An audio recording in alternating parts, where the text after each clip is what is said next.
Hello everyone. पिछले video में हमने डेटा टाइप्स को समझा था। हमने देखा कि जावा को कैसे पता चलता है कि कौन सा डेटा किस टाइप का है। लेकिन अब सवाल आता है कि एक्चुअल वैल्यू स्टोर कहाँ होती है। यहीं पर आता है वेरिएबल का कॉन्सेप्ट। वेरिएबल मेमोरी में एक नेम्ड स्टोरेज लोकेशन होता है। सीधे शब्दों में अगर कहा जाए तो वेरिएबल एक कंटेनर की तरह होता है जिसमें हम डेटा स्टोर करते हैं। मान लीजिए हमें किसी स्टूडेंट की एज स्टोर करनी है, तो हमें मेमोरी में एक जगह चाहिए होगी जहां हम वैल्यू रख सकें, और उस जगह को एक्सेस करने के लिए एक नाम चाहिए होगा, और यही नाम वेरिएबल कहलाता है। अब देखते हैं वेरिएबल कैसे बनाया जाता है। Int age equal 25। यहाँ तीन चीज़ें हो रही है। इंट जो डेटा टाइप है, एज जो वेरिएबल का नेम है, और 25 एक्चुअल वेरिएबल की वैल्यू है। यहाँ एज नाम का वेरिएबल मेमोरी में क्रिएट होता है और उसके अंदर 25 वैल्यू स्टोर होती है। अब एक और इम्पॉर्टेंट टॉपिक पर चलते हैं, जो है डिक्लेरेशन एंड इनिशियलाइजेशन। यहाँ पे हमने इंट एज सिर्फ एक वेरिएबल बनाया है। अगेन इंट जो है वो डेटा टाइप है और एज जो है वो वेरिएबल का नाम है। अब तक हमने कोई भी वैल्यू हमारे मेमोरी ब्लॉक में स्टोर नहीं करवाई है, हमने सिर्फ मेमोरी रिजर्व की है। जब हम एज इक्वल टू 25 लिखेंगे तब जाके हमारे मेमोरी ब्लॉक में रिजर्व हुई मेमोरी पे 25 वैल्यू स्टोर होगी।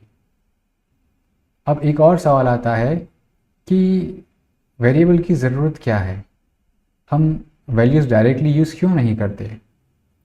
तो वेरिएबल की ज़रूरत इसलिए है क्योंकि प्रोग्राम में वैल्यू बार बार चेंज हो सकती है। अगर वैल्यू चेंज हो जाए तो हमें सिर्फ वेरिएबल की वैल्यू बदलनी पड़ती है, पूरा प्रोग्राम बदलने की ज़रूरत नहीं पड़ती।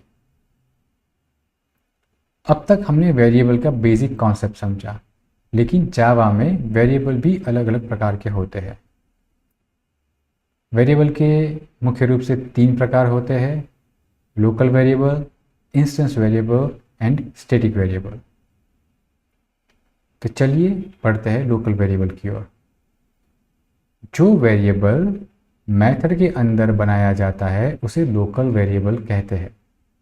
जैसे कि यहाँ पे void show एक मेथड है और इसके अंदर int marks equal to 90 declare किया गया है, और ये वेरिएबल सिर्फ उसी मेथड के अंदर एक्सेसिबल होता है। जैसे ही मेथड खत्म हो जाती है वैसे ही वेरिएबल भी खत्म हो जाता है।